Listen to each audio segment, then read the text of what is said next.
হ্যাঁ, মালাইকার ব্যাপারটা হ্যাঁ, ও মাত্র একটা নাটক করেছে এর মধ্যে। So that was her first drama. এর আগে একটা টিভিসি করেছে।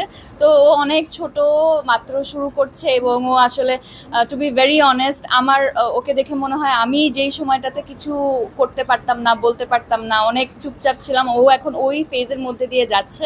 তো আপনাদের ভালোবাসাটুকু দরকার, সাপোর্টটুকু দরকার, এবং ও আসলে এটা কন্টিনিউ করতে চায় কি না সেটাও আসলে একটা ব্যাপার। বিকজ এখন তো লাইক ওর যেই কয়টা কাজ হয়েছে সেটা রেসপন্সের উপরে পুরো জিনিসটা ডিপেন্ড করবে। সো আপনারা যদি ওর সাথে থাকেন এবং ও যদি ভালো করতে পারে, সেই যোগ্যতাটা থাকে, তাহলে ও এগিয়ে যাবে। আর আমার মনে হয় কাউকে আসলে ওরকম হাতে ধরে শিখিয়ে দেওয়ার ওই ব্যাপারটা আসলে হয় না। যদি কারোর মধ্যে ট্যালেন্ট থাকে সেটা আপনি আসলে বের হয়ে আসে।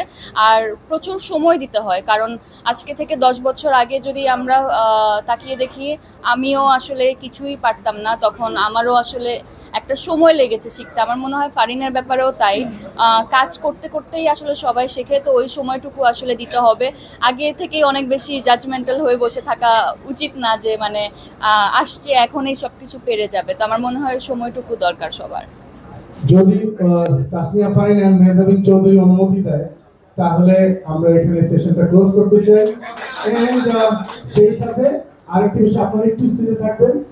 পাইকারি.com এর ফ্যামিলি মেম্বাররা যারা আছে, অফিসিয়ালস, তারা শুধুমাত্র আপনার সাথে ছবি তুলতে চাইছে, জাস্ট ফর আর্কাইভ।